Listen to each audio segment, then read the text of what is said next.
uma leitura responsiva.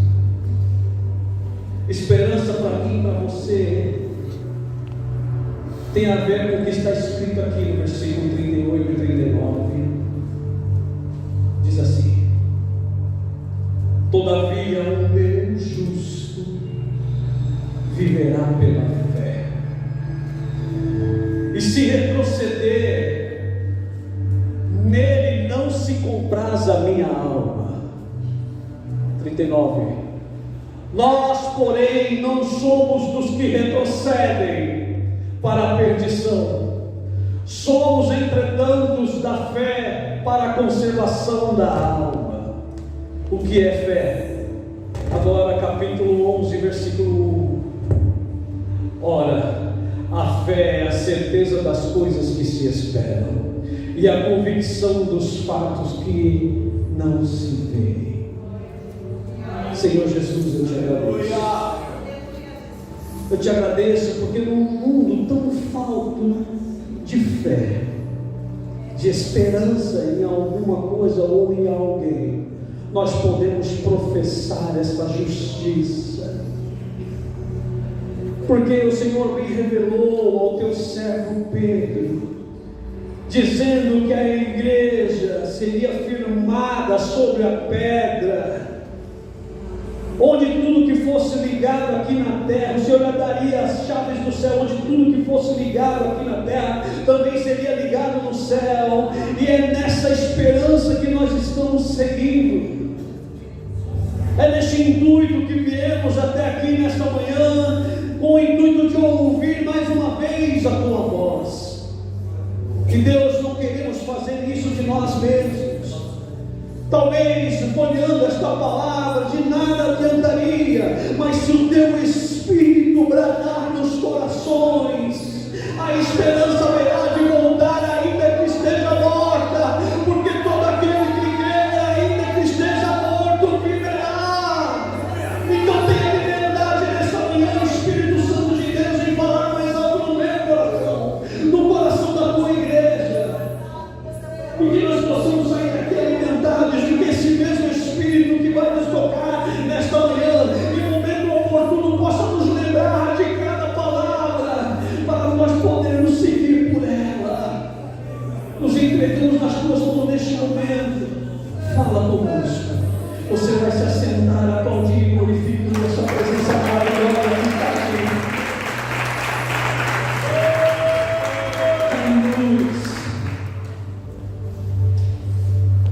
Há 3 semanas atrás, eu não sei como acontece com os pastores, mas comigo pelo menos é assim.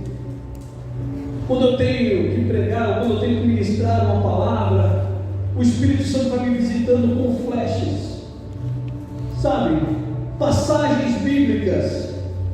E isso não é de um dia só, é dia após dia, e cada dia eu vou fazendo um encaixe, eu vou montando mensagem a partir daquilo que o Espírito Santo vem impressionando, vem me fazendo lembrar de passagens, de versículos, de acontecimentos. E até 3 semanas atrás eu vinha meditando uma palavra para entregar no dia de hoje. E eu até comentava com a Rosângela em casa, a minha oficina é a Rosângela. Antes de eu pregar para vocês, eu já preguei para ela. E eu comentava com ela, eu tenho uma palavra preparada, e ela se alimentando comigo ali, o Espírito Santo mandando para nós, e nós nos alimentando, e eu fervendo dentro de mim, dizendo: eu não vejo a hora de passar essa palavra. Mas as coisas não acontecem como eu e você queremos. Há 3 semanas atrás, nós estivemos ali na região de Cotia, eu, o pastor Pereira, a Roseli, a irmã Valdenice e a minha esposa. Nós fomos visitar uma tia da minha esposa, Maria Eunice, e nós no caminho, nós comentávamos sobre a situação da igreja, não da igreja local, mas das igrejas no geral. Temos conversado com alguns pastores e a dinâmica é a mesma. As pessoas têm se afastado, as pessoas têm deixado de congregar. E nós pastor Pereira e eu, e nós íamos conversando o que fazer, né, para deixar mais notória a igreja. Você viu que foi colocado um novo letreiro aí, né, tudo com a intenção de dar visibilidade, para que o povo consiga enxergar que aqui tem uma igreja, para que os povos possam vir e se achegar. E nós, quando chegamos na frente da casa da tia Maria Eunice, tinha uma congregação bonita, formosa. Até o pastor desceu do carro: olha, igreja com cara de igreja. E fica exatamente na frente da casa da tia Maria Eunice. Se ela atravessar a rua e tropeçar, ela cai dentro da igreja. Uma igreja bonita, frondosa. Uma igreja que começou pequenininha, mas hoje ela tem um templo. Está realmente muito bonito lá. E nós entramos para visitar. Ela não estava tanto quanto bem de saúde, e por isso nós fomos até lá. Passamos o dia com ela, almoçamos.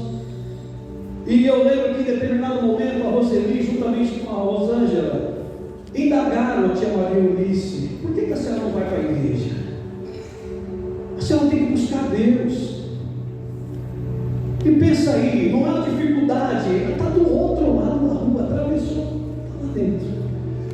Tia Maria Eunice, que eu creio que o Senhor está trabalhando no coração dela, ela desconversou, começou a falar da comida e desconversou. Passamos o dia. Na hora de ir embora, o pastor, sendo pastor, não tem como fugir dele. Na hora de dar um abraço de despedida, o pastor pegando a abraço, o pastor: olha, você tem que ir para a igreja. Aí não teve como ela escapar, não teve como ela desviar o assunto. E as palavras que ela proferiu nesta hora foi o que me motivou a trazer esta palavra. Deus mudou tudo naquele momento, porque ela, abraçada com o pastor, ela disse: eu tenho fé em Deus que um dia eu vou.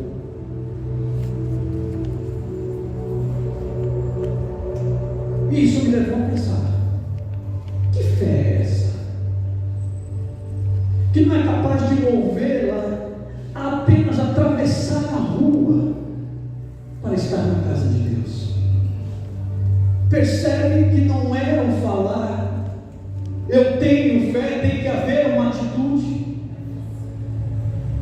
Você pode professar com a sua boca: eu tenho esperança, eu espero em Deus, eu tenho fé nele, mas se eu não tiver atitude,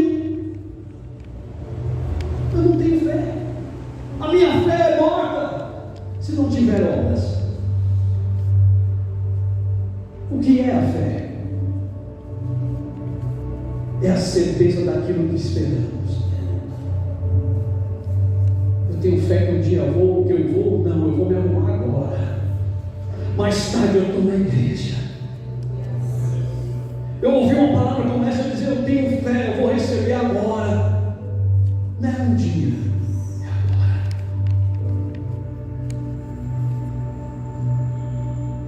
E como acontece isso? Ela disse ter fé. Será que ela realmente tinha fé? Se ela nunca ouviu?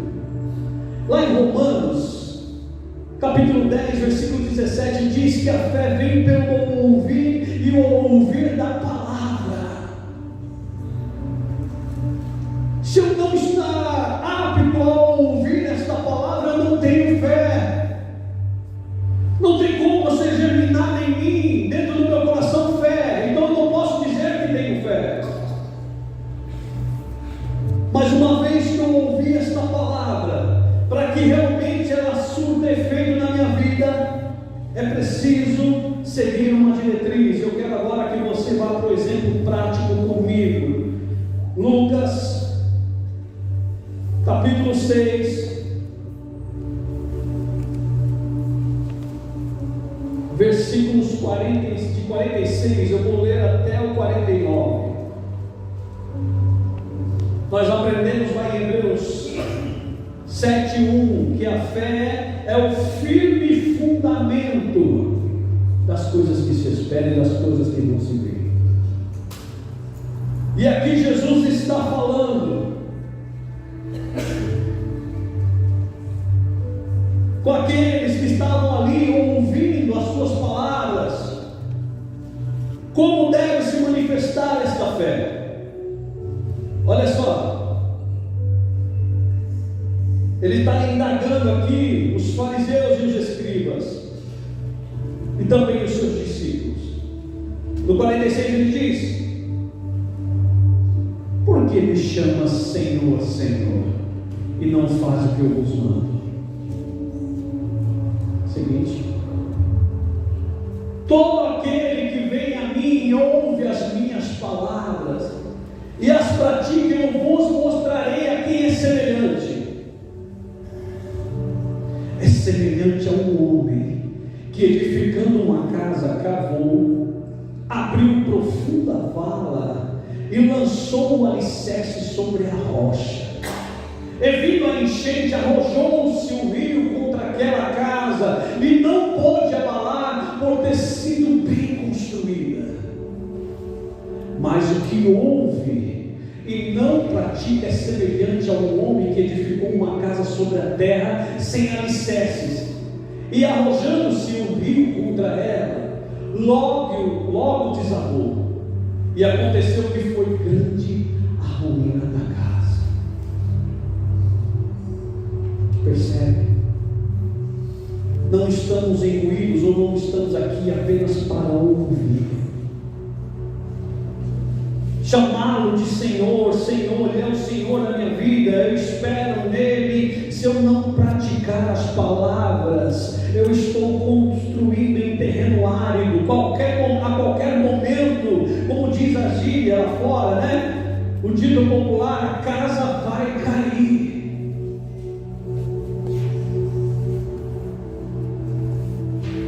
Em que está firmando a tua fé? Por que você está aqui nessa manhã? Qual o ímpeto da tua adoração nesta manhã? Está firmado em quem? Em que palavra? O Senhor Jesus, Ele resolve colocar essa multidão à prova, assim como Ele vai fazer comigo e com você nesta manhã. Talvez você veio para cá achando que tinha fé. Ele vai te mostrar, através da palavra ministrada, que nós precisamos aperfeiçoar em muito a nossa prática. Muitos de nós se tornam, muito por vezes, hipócritas diante dele, quando dizemos que cremos e no primeiro abalo nós estamos deixando a fé. Capítulo 7 de Lucas, versículo 1 e 2.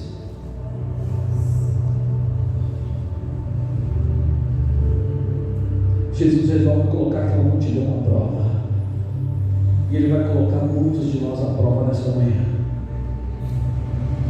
Capítulo 7 de Lucas diz assim: tendo terminado de dizer tudo isso ao povo, Jesus entrou em Cafarnaum. Ali estava um servo de um centurião doente, quase à morte, a quem o seu senhor estimava muito. Jesus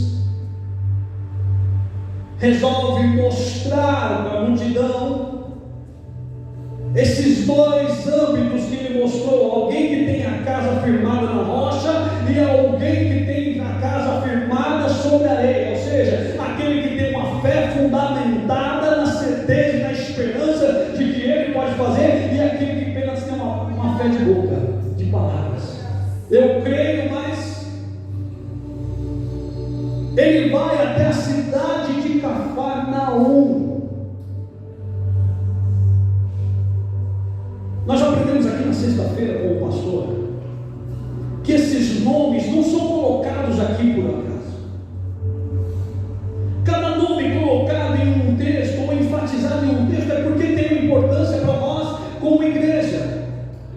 Por que ele faz questão de enfatizar que ele entrou em Cafarnaum? O que quer dizer Cafarnaum?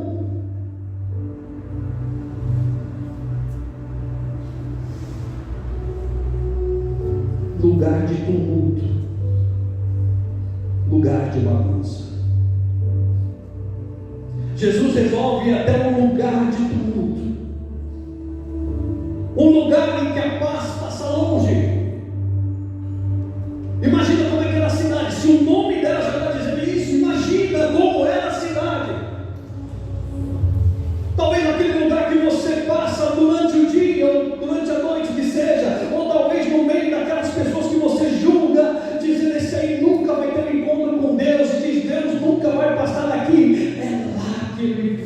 passado. Eu vou mostrar que há fé mesmo neste lugar de bagunça. E não demorou muito. Ele se deparou com alguém em um ato de fé. Vai buscar socorro nele. E não era nem judeu.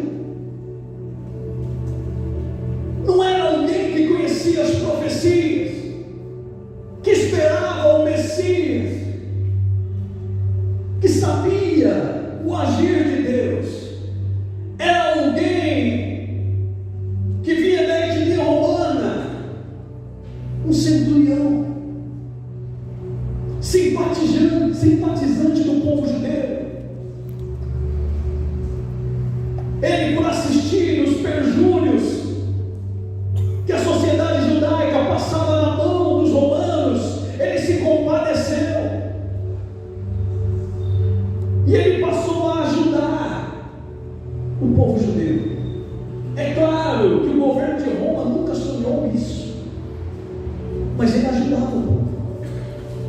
E nessa ajuda constante ele construía moradias para aqueles que eram exilados de Jerusalém. Havia muitos judeus exilados pela própria sinagoga. Quando era expulso da sinagoga, essa pessoa morria de fome em Jerusalém, porque ninguém comprava dela, ninguém fazia negócio com ela. Então, se ela ficasse naquele local, ela morria de fome. Então, os exilados iam para onde? Para Cafarnaum, terra do oba-oba. Todo mundo faz o que quer, não tem lei aqui. E chegavam ali muitas vezes com provisões minúsculas. Um homem gentil resolve dar guarida a essa gente. E por ele dar guarida, ele começa a acompanhar de perto os milagres de Jesus.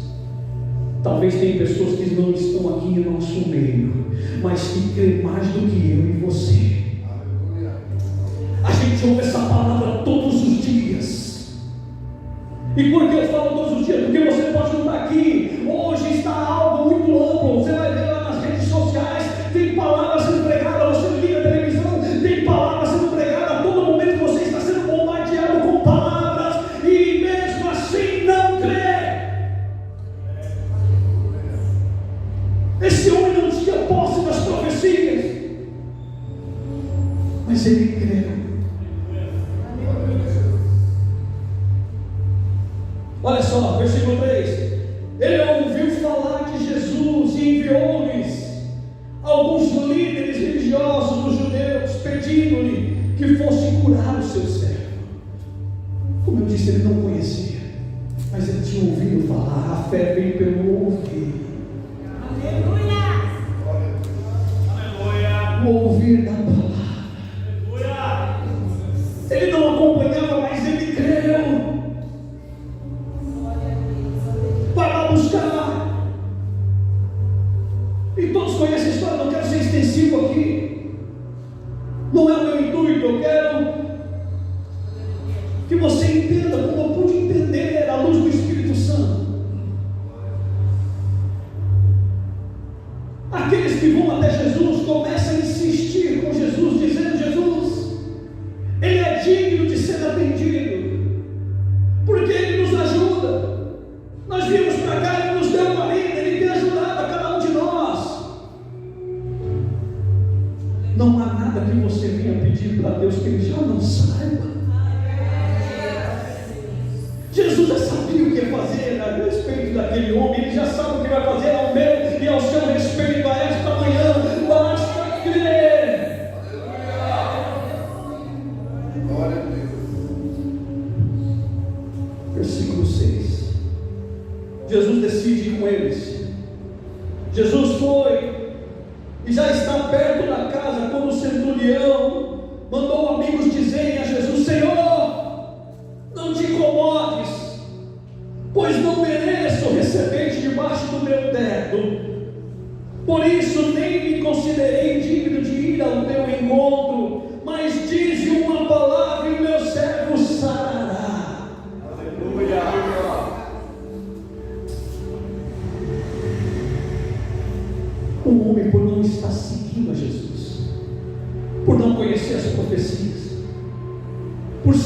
incircunciso, ele se acha indigno de chegar até Jesus e fazer uma petição. E às vezes eu e você vimos até um lugar como este aqui, dizendo que Ele é o nosso Senhor, que o conhecemos, e nós chegamos aqui topetudo. Tem que fazer o que eu quero, e se não fizer eu vou embora. O homem não conhecia, ele não se achou digno. Então por que você se acha tão digno de receber alguma coisa dele? Que justiça é essa? Que merecimento é esse? E ele foi entender e diz apenas uma palavra. Só entende o que é isso quem já foi tocado por uma palavra.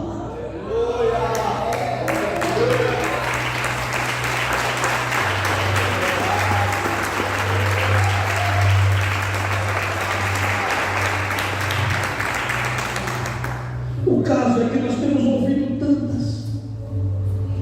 O pastor falou na sexta-feira, nós temos ouvido tantas palavras, mas parece que nenhuma fala comigo, nenhuma me toca. O homem naquela caminhada, ele ouviu e ele entendeu: se Jesus mandar uma, ele vai ser curado. Aleluia. Versículo 9. Ao ouvir isso, Jesus admirou-se dele e, voltando-se para o povo que o acompanhava, disse: afirmo-vos que nem mesmo em Israel achei fé como esta. Olha a vergonha aí para mim e para você. Aquele homem não seguiu os preceitos de Deus. Ele não era circuncidado como os judeus, mas bastou uma palavra e ele creu. O que está faltando para mim e para você crer? O que é que nos falta? É escassez de palavra? Ou talvez o excesso dela? E por que Jesus enfatiza nem mesmo em Israel?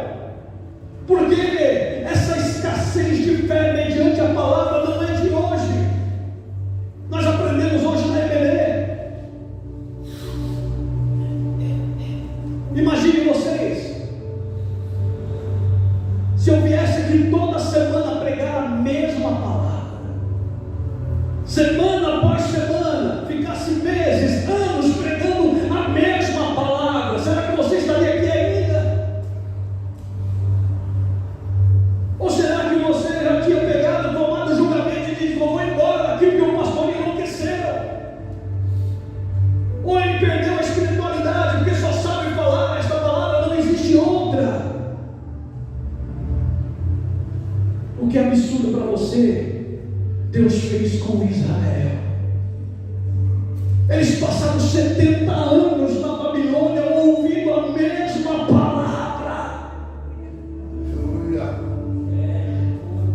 Profetas passavam, e se você for analisar, busca lá Abacuque, Ageu, Sofonias, Jeremias, Isaías, todos eles com a mesma palavra: tornai-vos a mim e eu vos olharei para vós outros. Aí eu fico me perguntando: Senhor, será que eu vou ter que repetir, combinar com o evangelista, com o pastor? Vamos repetir a palavra toda semana para ver se o povo gera fé no coração e começa a crer? Porque aquele homem não ouvia e ele creu.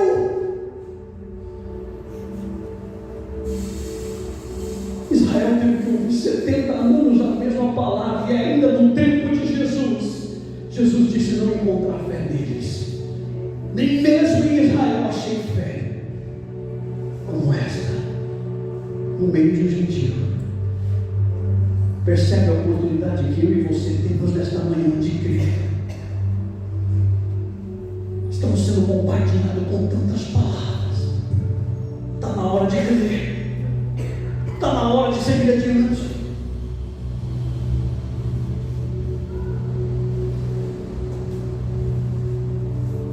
Versículo 10.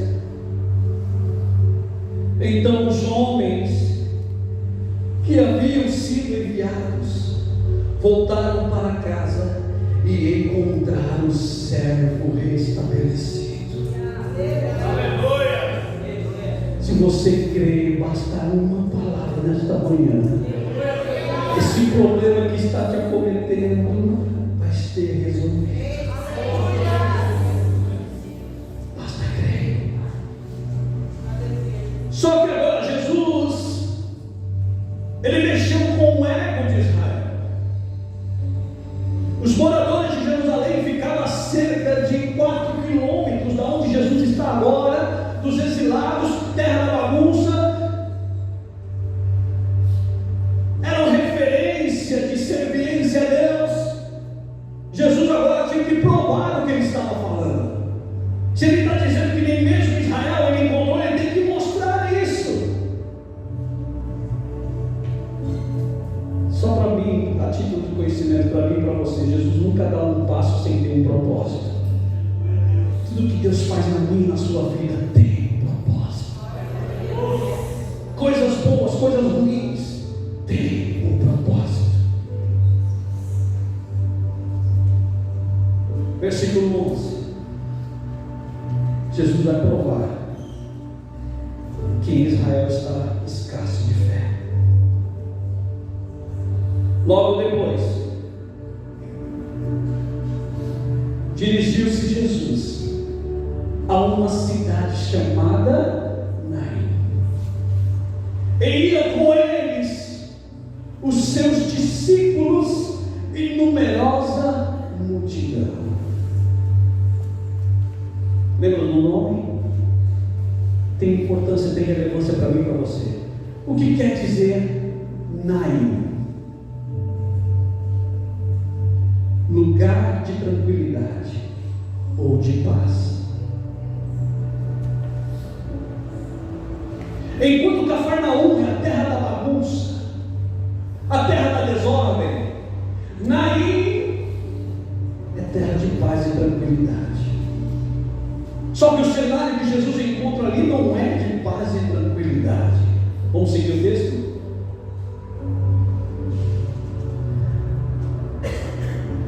Como se aproximasse da porta da cidade, eis que saía o enterro do filho único de uma viúva, e grande multidão da cidade ia com ela. Que tranquilidade, que paz há num cenário deste, com um agravante. Era o enterro de um filho único de uma viúva. A título de conhecimento, uma mulher contemporânea aos tempos de Jesus ou dos patriarcas jamais poderia trabalhar para prover os seus próprios sustentos. A mulher tampouco poderia estudar. Isso também colocado lá, né? Quando Paulo está instruindo as mulheres na igreja, você vê que muitas delas tinham dúvidas frente a esta palavra, porque só quem estudava eram os homens. E ele, Paulo instruindo, ele dizia: se as mulheres, para as mulheres ficarem caladas no culto, se acaso elas tivessem algum questionamento, elas perguntassem para o marido em casa. Então a mulher, mesmo que ela quisesse, ela não poderia dispor ou trabalhar pelo próprio sustento. Ela passaria toda a sua vida dependente do marido. Salvo seja, se quando o marido fosse, ela tivesse um filho para dar a ela provisões. Jesus está bem, o Lucas, no caso aqui, está colocando bem e de forma impressionante.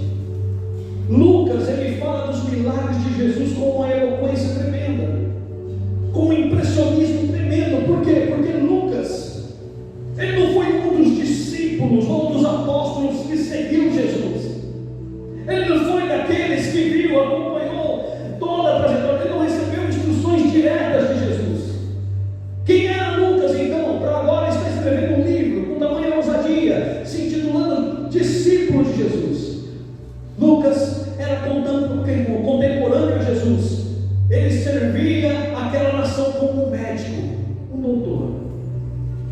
você vai ver o Evangelho de Lucas falar dos milagres de Jesus com um impressionismo tremendo. Ele ficava muito impressionado com os milagres que Jesus fazia, porque para ele, como médico, ele sabia a impossibilidade da medicina na época. Então ele vai abordar o tema com maior eloquência. E ele está aqui relatando, e ele fez questão de enfatizar que era o filho único de uma viúva. Ou seja, essa mulher, a partir deste momento, ficaria ao relento. E por que eu digo ao relento? Ah, pastor, mas não era a obrigação do templo cuidar dos órfãos e das viúvas? Sim, mas nós não estamos falando de alguém comum, aceito na sinagoga. Nós estamos falando de pessoas exiladas de Jerusalém. O templo jamais a atenderia. O que ela estava enterrando ali não era apenas o seu presente, mas o seu futuro. A esperança daquela mulher estava morrendo naquele dia. Versículo seguinte: e vendo-a, o Senhor se compadeceu dela e disse: não chores.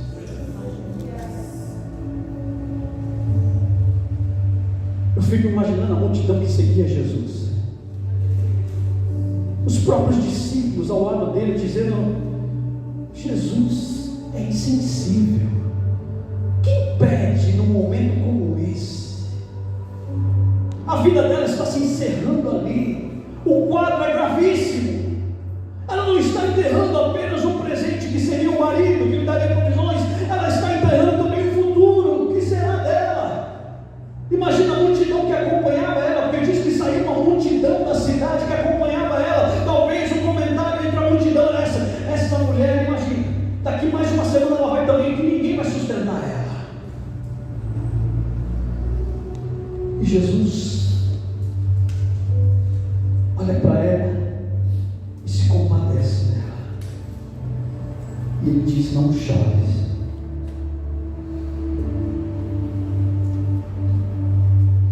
Eu não sei o que você tem colocado diante do Senhor nas madrugadas. Eu não sei o que tem te tocado durante as madrugadas que você não tem dormido. As noites têm sido muito longas. Talvez você tenha dobrado os joelhos e palavras você já não tem mais. O que reina, o que impera é o sussurro de misericórdia. Você chora copiosamente por um filho, por uma filha, por um marido. E talvez dentro de você, vendo o caminho que este filho, que esta filha tomou, você se pergunta e se questiona: Deus, onde foi que eu errei? Eu planejei tudo, eu segui os teus preceitos, eu ensinei no caminho, e agora eu tenho que assistir uma multidão carregando ela para um caminho de morte, carregando ele para um caminho de morte. E talvez neste ímpeto de toda a madrugada você perdeu o teu sono, dobrar os joelhos e só chorar. Você pensa: estou só nessa terra. Deus me trouxe até aqui para falar que Jesus está te vendo. Ele está vendo o teu choro, Ele está vendo o seu sofrimento, e Ele está se compadecendo de você. Hoje Ele está dizendo: mulher, não chores.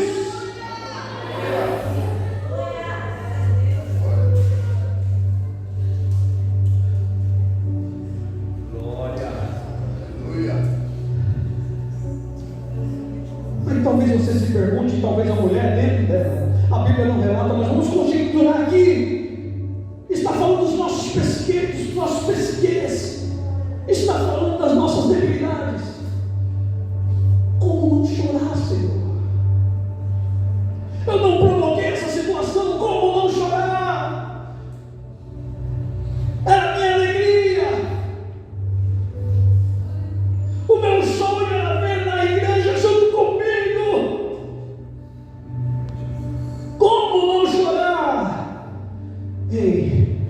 Fica para mim e para você. Segura a segunda aí. Se ele disse para não chorar, é porque ele vai tomar a providência.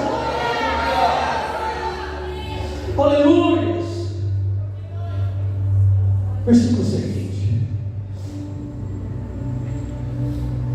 Quando ele disse para a mulher não chorar,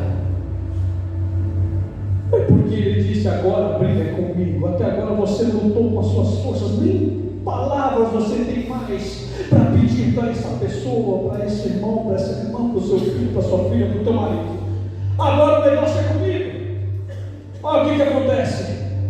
Chegando-se, tocou no esquife, e parando os que conduziam, disse: jovem, eu te mando, levanta-te.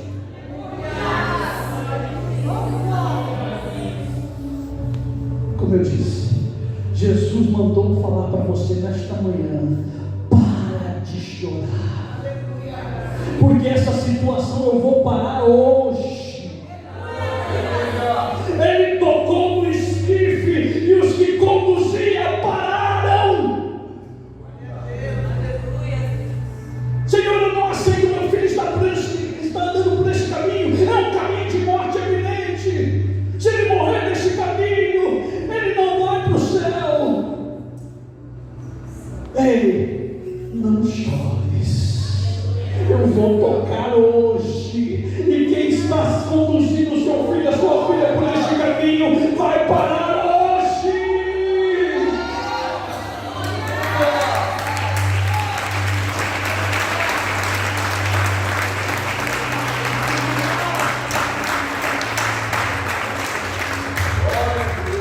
Quando o esquife parou, creia assim, veja como visão profética para a tua vida. Você veio buscar com fé, você veio buscar crendo.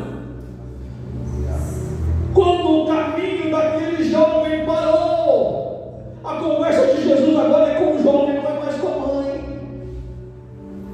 Talvez as suas forças já estejam se esvaindo. Senhor, eu não aguento mais, não dormir à noite, pensando onde é que está.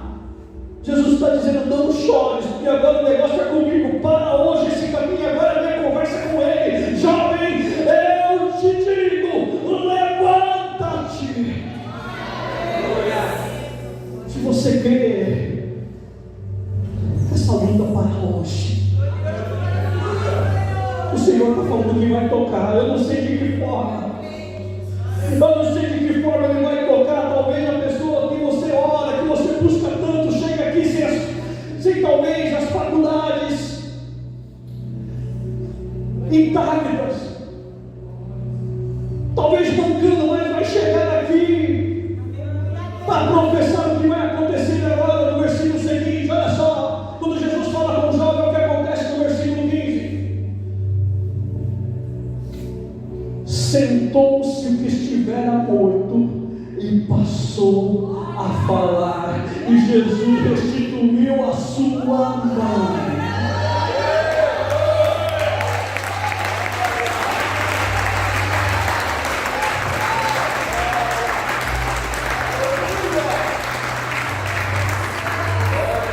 Jesus está falando para mim e para você não chorar, porque hoje ele vai parar essa situação, ele vai conversar com essa pessoa e ele vai ordenar que ela se levante deste mau caminho e ela vai começar a falar. Você crê que o teu filho vai pregar na igreja e através do testemunho dele, até muitos vão se chegar a Deus?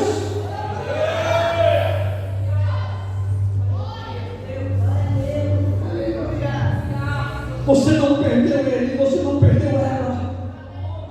Ele vai restituir a sua mãe. Versículo 16.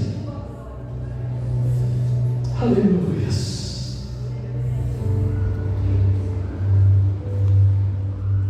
Quando ele devolve a mãe e o jovem começa a falar o que é mau testemunho na tua vida hoje. Senhor, eu ensinei, Senhor, não é isso que eu sonhei para ele e para ela. Vai começar a falar, vai começar a dar bom testemunho. E olha só o que vai acontecer com esse bom testemunho que ele vai passar a dar. Todos ficaram possuídos de temor e glorificaram a Deus, dizendo: o grande profeta se levantou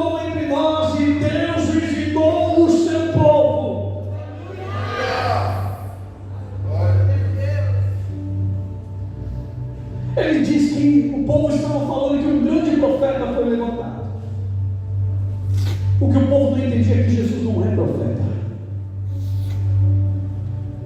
Dizer que Jesus é profeta é limitado. Por quê? Vamos fazer aqui uma alusão para que você entenda. O profeta é como um copo d'água. Ele vai matar a sua sede aos poucos. Só que Jesus não é profeta por quê? Porque ele não é um copo d'água, ele é a fonte. Ele é a fonte da água da vida. O profeta ele só transmite o que ele recebe da fonte. Então nesse caso, qual é o grande profeta que o povo estava vendo se levantar? Se não o filho da mulher que começava a falar. A partir de hoje não chores. O Senhor vai tocar. O Senhor vai te devolver. E vai começar a falar. Vai começar a dar testemunho. E todos vão ficar possuídos de temor e glorificar a Deus. Quer prova maior que até hoje o povo naquela cidade de Naim glorifica a Deus? Entra no YouTube, busca lá, tem vários vídeos. Busca lá a cidade de Naim. É uma cidade que não é muito grande, cerca de 2.000 habitantes. Mas você vai ver que no dia do encontro de Jesus foi firmada uma congregação naquele lugar. Você vai encontrar lá uma igreja, uma mesquita e uma sinagoga. Quem você acha que deu testemunho? Aí os historiadores passam por lá e o que está lá? Em memória do milagre do filho da viúva.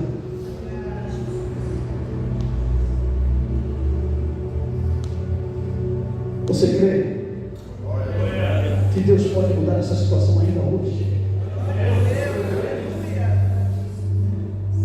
Leve essa palavra para casa. Não chore. Não chore. Eu vou tocar nesse esquife hoje. Você só vai ouvir um relato. Sabe aquele fulano? O Senhor está tratando com ele. E não é para a morte, não, é para ele começar a falar. Um grande profeta se levanta hoje na tua casa, que vai testificar quem o Senhor é na tua vida. Aleluia. É aquele milagre que é proferido na própria palavra de Deus. Filhos foram feitos para testificar, ou seja, para ser bênção na minha e na sua vida. E nos últimos tempos eu vou converter o coração dos pais aos filhos, dos filhos aos pais. O milagre feito na vida desta mulher através da ressurreição do seu filho unificou as nações. A sinagoga que ela tinha sido expulsa agora está lá. A igreja de Cristo está lá. A mesquita dos muçulmanos está lá. Todos eles atestando o mesmo milagre que Jesus fez na vida dela. Se você crê, não vai ser diferente comigo e com você.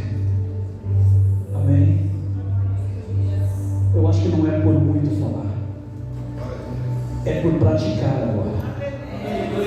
Eu não sei em que âmbito de fé você está, ou em que âmbito de espiritualidade você está. Talvez você esteja enterrando a sua esperança agora mesmo. Eu vou lá como o último fio de esperança. Se Deus não falar comigo, eu não sei o que vai ser de mim. Eu te convido a agir como um centurião. Leve uma palavra. Não pense que você está só. Aquela mulher pensou está só em meio àquela multidão que já estava ensaiando a morte dela. Só que Jesus vendo-a, você não está só, Ele está vendo tudo que você está passando. E a prova de que a mulher não passou junto, não passou sozinha, é que ele se moveu de íntima compaixão por ela. Ele sentiu a dor daquela mulher. Ei, Deus te trouxe até aqui nesta manhã para dizer que Ele está sentindo a sua dor. Ele já não consegue mais ver você chorar, então Ele está dizendo: não chores. Não chores. Amém?